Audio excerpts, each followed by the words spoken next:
دم باش بینرن هجا و خوشتوی بینرن کنال بادینان سات و از نوجدار درونی سالم الحکیم هینن برای جاری دیگهش نه یک بو پیشکش کرنا خلق که نوینج برنامه امید برنامه کی درونی و جواکی و تایبت و گش پیدا ناروشن بیریا درونی بینرن هجا هنشین پیوندی الگل مبکنه و هلا تلفون اوج 0750 754 35 18 از دوباره کما و 0750 754 35 18 بینر هیجا بابت می افرو در سخ بیرکرنا زاروکا بد و چاوا ده پروردکین و کندک آموزگاری بو دیکو بابا بینر هیجا هنزانا سخ بیرکرنا زاروکا کارکی گلک فشارت دهی گلک واشنید درونیت دهی بو هر دو لایانا بو آنکو بو دی بابا هر وصا بو زاروکان بلیش بیروانه چید کو افکار هنه وکی ما گوتیه اللایه که سختیات دهی و فشارات دهی و باندورك گرانی و عجزیات دهی به هردولا بله اللایه دیتر ده دما افزارو که برهم بین برهمی وانادر کبد مروف هست بخوشیت کد و خوشی بو مروفی چیت بتن آنکو اوا کارا کی مروف شید خودیر بیختن اش نخوشی پریکا پرورده کرنا وانا پریکا که جوان او جدا زارو کدما بجهن جش بيدانا كباش و باش روجا كباش وكي زان بينري تيجا دما تقولاب تشيني نافاغا كده وقولت تشينا بن وكي تبفيت تغازن دا يوختي اش قولانا كي بلكو تغازن دا اش خوب كي يانتو الوان اقراب قري او اقريت كو وكيلين قولتا بيش نكتين قولتا جش نبين وكي دليتا تشين نبينا هر وصا زاروك جوك وقت الشي بيجي وقولانا وكي ناف باخشادا تشينن هر وصا مدفيت ام زاروكا دما وكي ما تشينا بت ام فيت في بصاري ارستاي خوب كين قالوا ما تشكر ابو فان زاروكا ما نغاند نبي تشتي مدفيا قالوا اوريكا پرپیدانا مال گلوانا پیوندیت مال گلوانا آموزگاریت ما بوانا چه آسوده بوانا کرا چه ری کش بین کرا بوانا بو پاشا روژه الویری وید ام هکا گلو گازن دهبن وید ام آرستی خوب کن وکی دی باب نه ام آرستی زارو کاب کن و نکامیان زارو کاب کن چکی ریکا نکامیه چتشتی ناینت بلکو ریکل وانا طارید کتو هر وصا باوری ایوان زارو کا بخوا ناین لورا ام بيجي ما عندك الريكيتين او عندك كليله زيارينيتين عندك اموشغاريتين بو دي بابا كو هكا فان كليله زيارين ابكار بينن دي جه دي شين زاروكت خو ابجهينن بربستك رونهي وجاش بو فان باشا روجا فان زاروكا هكا ام بين امل سر فان خالا باخبين اب خالد كرنكو دي باب بتفيا چاف دیریا وان خالا بکن افروکا ام دی سر چار خالا آخوین کو گلک گرنگن دی باب بگیریه بکن کدا بشین زاروکت خواه به زحمت و به شارک سروانا چه بید به باندوره که گواشتنه که درونی سر هر دو الله چه بید انکل دی بابا و زارو اوجک ایک شوانا هنارتنا پیامت ایجابی یا دیت ارینی بو زاروکی اما کلیلک گلک گرینگه یعنی شینا تو همی وقتا پیامت نه راست بو بیجه نه ارینی بو بیجه پیامت خوش بو بیجه انکو قصه که خوش پیامک خوش بو زاروکی پینیره اما خالک گرینگه ام دی پاشه بدرجه هی سر آخوین خالک دوی یا گلک گرینگ و کن بیجه کلیلک زیارین دست دی بابا ده هک ابکار بینن دی درگه بيشكتني بو زارويت وانا فمن اوجكتو هل بيجارتنا بدي زاروك تخوا نتو بيجي فلان تشتبك فلان تشتبك تو هل بيجير عندك كارا بيجي بخوا زاروك خوا موافق بدي تشتب هل بيجيرت او خوا هل بيجيرت دما هل بيجارت اف زاروك هني دي بوي باوري تشي بتن و دي زانت كو اوجه برياريا يا افاجي خالك قال جرنجا فيت ام السلفي خالج دريجي باخوين هر وصا خالك دياهي وكي كليلك زيارنا دياهي بو درجهت بيشكتني يا زاروكا اوجك ام بال بدين بيشكت خاكو هزر بهزرا بكن هزرا خود بكن طريقه كاري خدا هزر كرني ريكا هزر كرني اوجك دي بال درت وانا يت نافخوي هشيار كتو دي هست برپرسیا خو کت برام بری کار خوی روزانه كليلك جدية هي كو جلا جرينجو أم باخي بيدين أو جكتو بسيارة زاروكا بكي بسيارة زاروكا بكي وقت كو هندك ريكا بسرنا كابت وهندا بسيارة راستي بكي بيجي تتشي ريك دي هنا بو بيشكتنا تذكاري دا يعني تتشي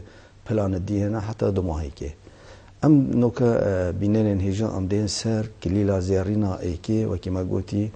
ديباب كود في خلقي ده بخوا مفايك جوار جيرن دا چو جارا غازندا زاروكا نكن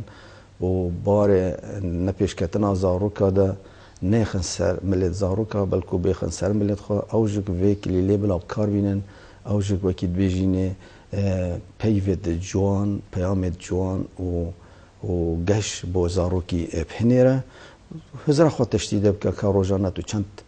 پیامات نره بو زاروكا چند اريني تدنا چند نريني ده انكو چند سلبيه چند ايجابيه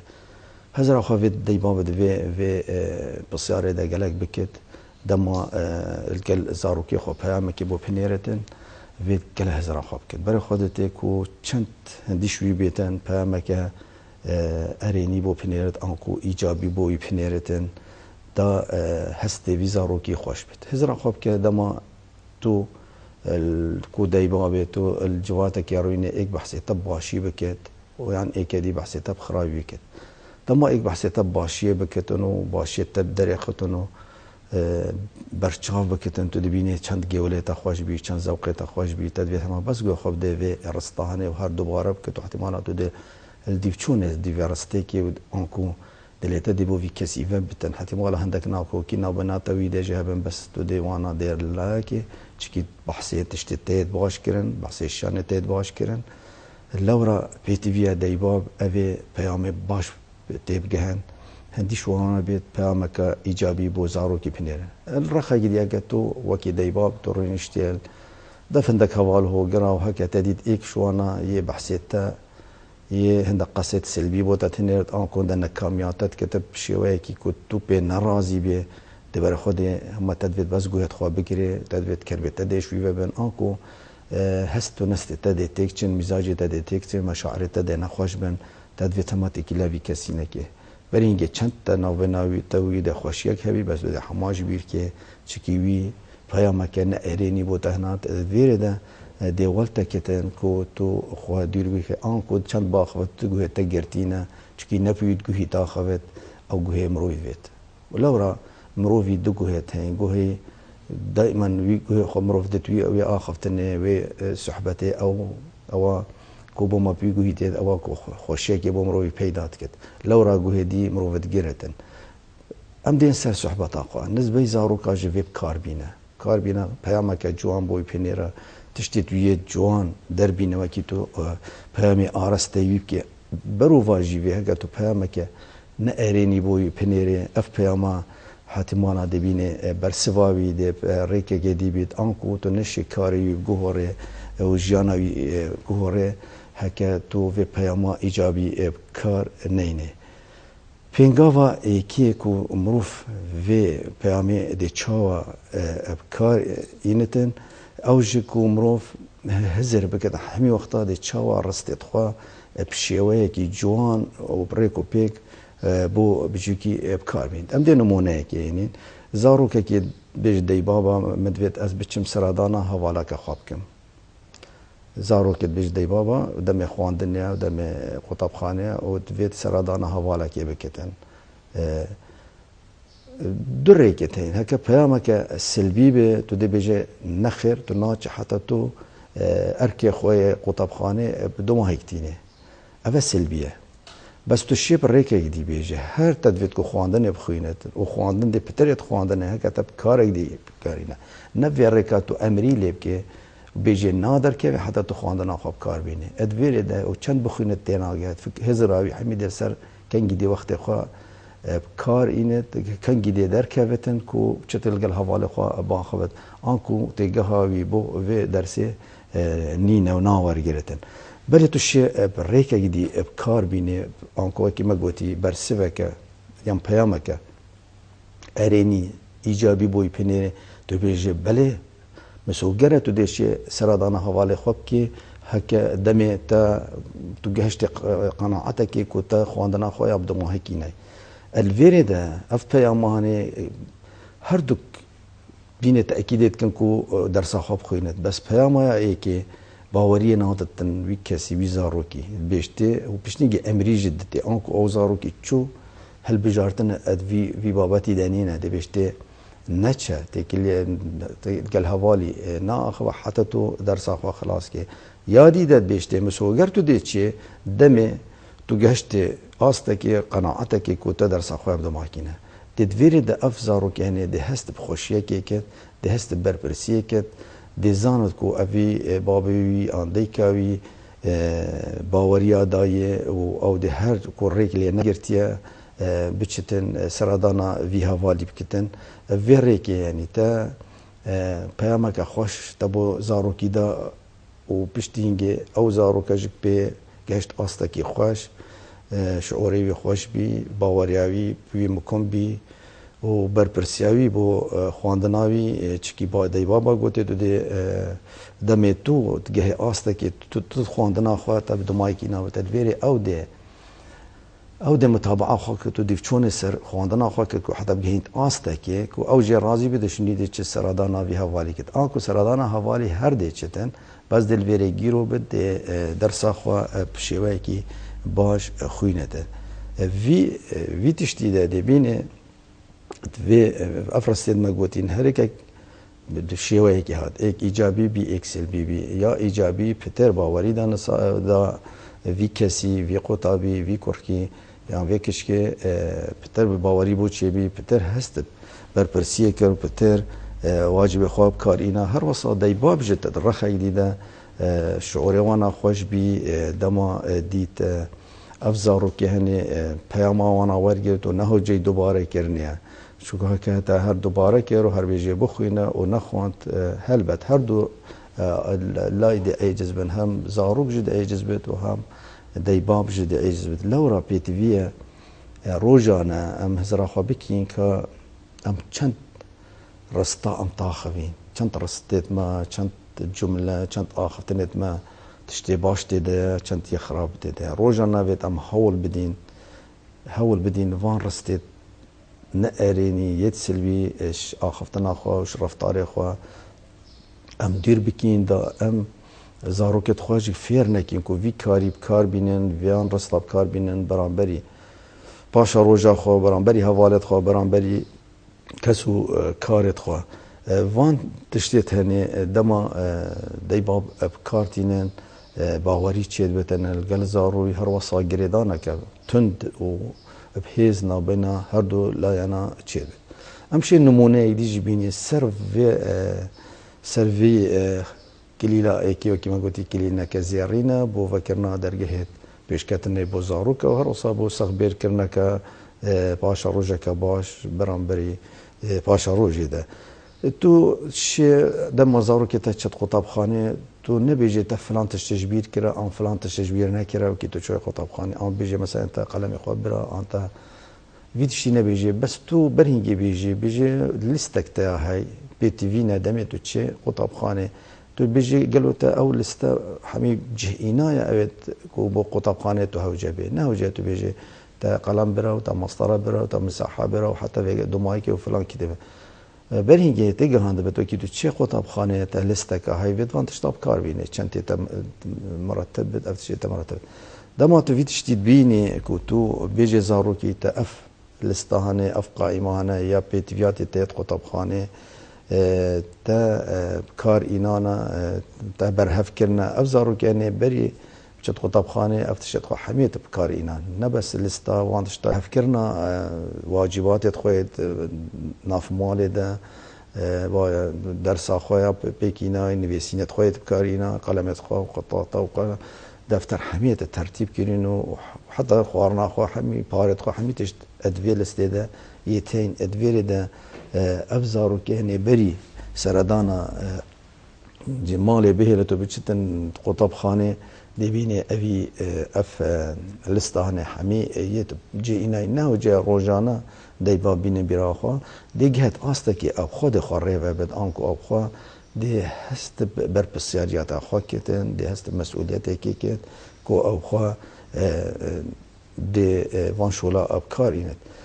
دما ام هزرت خوا ادوان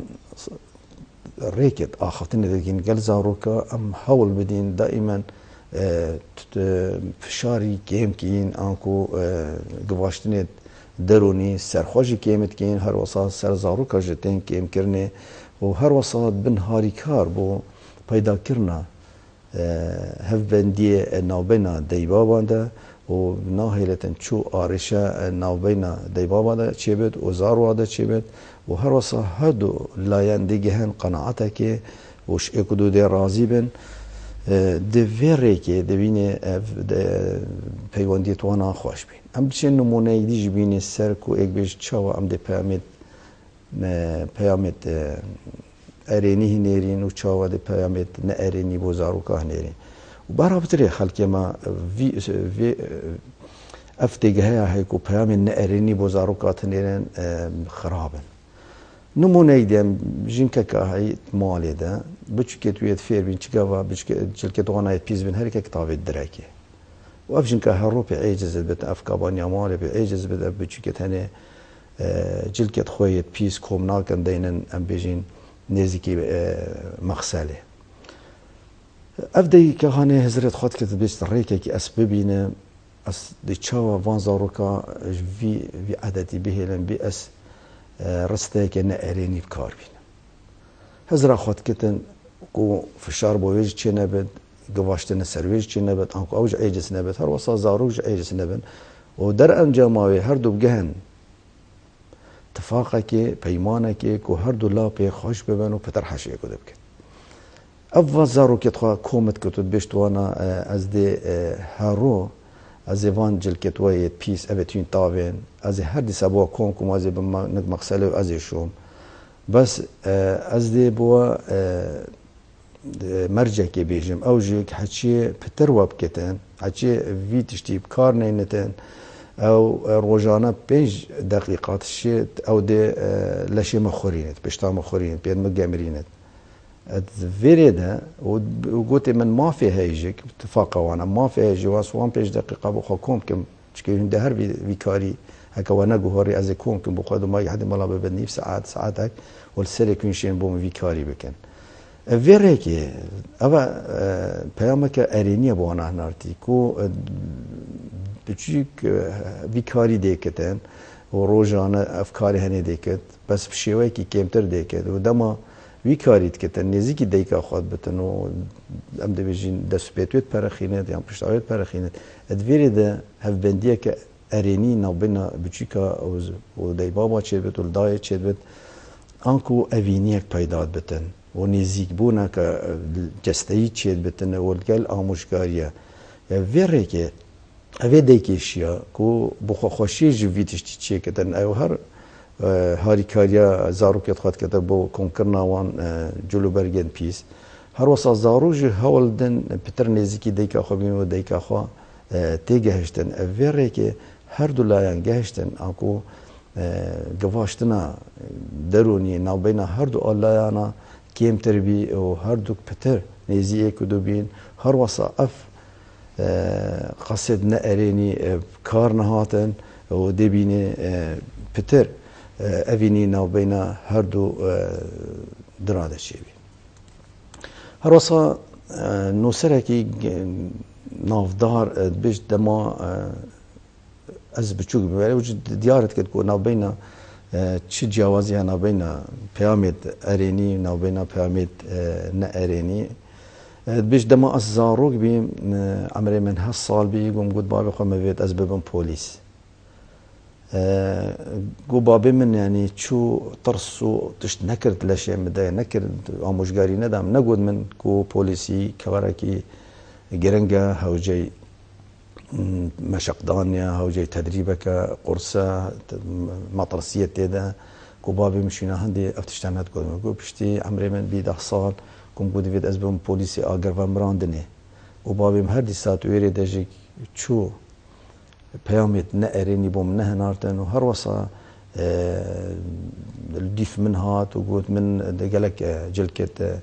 پلیسا ده گلک التئن افت ویره ده اوینیک بوی چه کر انکو باوریک بوی چه بی بوی زاروی کو پاشا روزه ببت پلیسا کی گوت اف کمچه توان گلک جوان جل کتوانا ده گلک التئن انکو چو جانب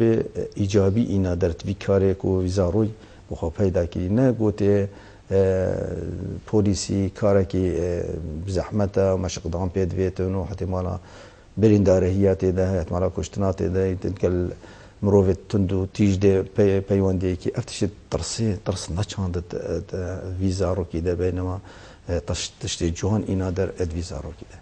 لو رامد بیجین یعنی پیاما بده زارو پیاما تو شی بدی بشیوه کی چی رو کی نی اگر تو به زاروید ویگا و زاروید بری دی بابا بری دائما دی بچیکو دی باب نزی یک بین هم المال جنزی یک بین هم وقتی چونش در و جنزی یک بین هم جستهی نزی یک بین هم هزری جنزی یک بین بری افتشته نبینه دی باب او نه فرمان بر بین سحار دی باب دا چن شوله خوا و دا بچک مینم تنه و بچک مین بیگ و چون سرکاری بیگ و چون سر زویه چون سر جوتی آنکوت مال دجنیزی یک بین و شولی دجنیزی یک بین اوه هف بندی پتر چید بی محبت پتر چید بی پتر بچوی که دزانی تقلید دیبابت خواه بکتن تشتید باجی ورگردن هر اصلا دیباباجی شیوه که دی کارتینان و که آموزگاری و نصیحت زاروکات کنن تو چه نابد اکثر بیجی هوب که تو شب شیوه که دی یه چیروکینی با زاروکی خواه باخوه چیروکه که بین سروه مثلا او توی گرفتاری ده و ناوه که لیب که هر نزیکی بی ایک دیجی بینه توی چیروکه خود هر عمروی زاروکی هبت ام ده بیجین دو زاروکن بلکت ایکن لیکت کون مالی ده تو شی چیروکه که بو بیجی شیوه که ند دیار کو ام توی سروی تاخوه دو بینه ایکن دی عمروی بید ایکن دی عمروی برای بید آنقشکوی بید و چروکه که بو بیجی وصا دو ماهی که اوی باش چاوی دو ماهی که اوی نباش چاوی و دو ماهی که توشی بدلیوه که بده زاروکی بیجی تا چه آموزگاری هنه بو وی زاروکی هنه چی کربا چیتر بی اوی چی کربا چیتر نبی دویره ده پیشگداری بو زاروکی چی بده دوی بابتی ده و دوی آرشه ده او ده الریکت شروع کرنه و ریکت حلی بو وی آرشه بینتن آنکو ده هزری کتن دما هزریت کتن دی گله تشتا افکار اینه دی بنو رفتار باش و دی چتن لورا دائما بیجین هر دم رستید باش کار بینا بو زاروکیت خواه همی وقتا تشتید ترس نشا زاروکی نده جروکی تب ترس نشا زاروکی خواه نده ولی بید کو باوری بخواه نبتن برو واجی تشتی بدیه کو فخری بخواه بتن سر بلند بتب شیانت خواه و افتشتید تویده هی دا ببینتن ریکه که دیا گرنگی های ام وید جوازه که بخی نابینا کار زاروکی ده نابینا اوینیا زاروکی ده یان کساتیا زاروکی ده اما خالک گله گرنگی گله دیبان ویتشتی نزان زاروکی تا خرابیه کر تو نبیجه تو خرابه چوجا پیک بگیره ندن نابینا کار زاروکی نابینا زاروکی بخوا انکو کساتیاوی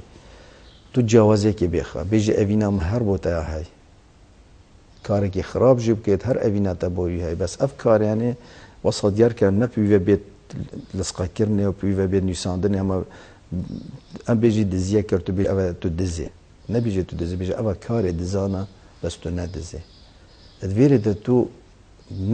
کراس دزیا نکه بروی زاروکی آن کراس کی نزیرکی که بروی نزیرک بی جاره که فشل کی نه تو بیجه تو مروفه که فاشله تشته که بدز و نهاد جاره که دواسیه نه مردم بیجه تو مروفه که فاشله تو پیش کتن تنینه اوی تشتی نه بیجه اوه کار مروفه پیش نکتی اوه که دی تو برو واجیبیه هردم شیانت ده بچینه و دا باوری وی توی ده چه بد و دا او باوری وی گش ببید دا بشیتن رفتار خواب گوهر دا ویریکا او کارتینتن ویریکه ده بید اتوماتیکی او خواه ده هاری کاری خواه کد او ده هزرا خواه دوی تشتی ده دیکتن و ده بوی باوری ده چه بتن یعنی پیت ویه اوی تشتی باش بزانی کو ام جوازه که بخی نو بین کار زاروکی کد و نو بین زاروکی ده او اوینا ام دینه نکو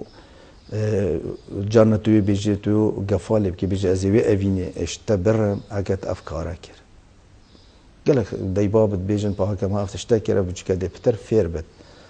جيانا زارو كان فير نكي ناو بينك و خلاطة وجزاير اللي بكين فيت حمي وقتا ام افيناوي مسوغر كينكو ام حشويت كين في تشتيدا او دي مسوغر زاند افينيا مال قالوا بس ام كاري وي هردم ودر كين اشكاساتي او كاري نت ريدا بكتن ام بوي كاري شروفا كي بينا وكاري فلان تشتيا وكاري فلان تشتيا وكاري فلان امرو في كو بيش نكبت افي كاريت كد امرو في وصا دا بيفنيت جريدان دا حول دو خاريكا جدي بين خوش في عارشي قرطال كد وداشت کاری خواب کرد هر وسا دمی تو پارا دزاروکا تو اوینی دزاروکا پیک و گرینه در دیف وی کاری و یعنی تو نبیجی تا افروکا کاری خواه درست نکره از افروکا پاری تنادم تا مخصصات تنادم تا اول تشکی گل خلاتا و گل اجارا گل کنده حوالات رینین ویب کارتین جاره که دفن که برادر هبیم گل متحد خود کرد و گاز بچکت خواهوسا خوداند که اس مخصصات الدموانا هكا بخوينة أبا فلان مخصصات وهكا فلان تشتكر فلان أسبارتي زيادات كر دويري دا تنافس چنابه دا دويري دا دي كاري كده باش بروان پارا يعني تو پاري بدي هكا مثلا قالك خوانت هكا قالك شول كر المالي قالك هندا تشتكرن بدليتا تا بارتي زيادة كرن دويري دا او حشوي كاري ناكت او حشوي پاريت كت او في كاري دا خوانيزكي پاريت تاكتن او خلطة ندريكا كده تو بيجي مخصصات تا هر دي بوتا این اوی نامن هر بوتا بردوامه چکی تو کرمه تو کچامه بس اف کاری هنه محالب که وی کاری خودی وی کاری نواج بگیرد ویره که دباوری پتر چیه بتر نبزارو ده هست آشتیا که درونی که تو نافخویی که تو کو دیباب همی وقت الگلبینه همی وقت حوالت بینه ویره که ده چیتر بد کوره که دی تو کار بینه که تو بیش همی وقت گفالب که که تشتکی باش کر از ابترازی ما که تشتکی باش نکر درازی هر وصا گهدان زاروکی جگلک باشه مرو گوه خود داد زاروکی بگهد هندک دیباب ده بجن گلو چام از گو خودم دیباب زاروکی خو آن دی بچوکت مدی گو خودم من نخیر ریکا درست او تو گو خود دی زاروکی خو تو گو خود ده آخفتن توانا کاچته ده داتو توانا بگه داتو مشاعر توانا بگه داتو بیرو بوچون توانا و هلوستی تو بگه هر وسط داتو بزنه ویزا رو کی پاشا روزی چی بخوا پلان دینانا و چی تیگشتی نکو تو گوی خوب دی زارو کی داتو نکاماله نکامیابی بکی یان تو گوی خوب دیه که تو دی چاواتش تکی بیجی برو واجیوی هکا گهداریا ما بو زارو کی اول بتن کو ام بس دلیوه بدینه ام دلیوه بدین زاروکی کو اف زاروکه که دی چاوا آخو دا ام لکاله بکین و لوماجی بکین اول دی بطریقه که زاروک باوری چیناوتن هست و نستدخوا داری خد بو دی بابا دا ما زاروک تا گهداری دای تلگل آخو تلگل وی زاروی تا گهداری آوی کر اوی هستدخوا داری خستن و آختن ادخوا داری خستن تو دی پتر بیزانه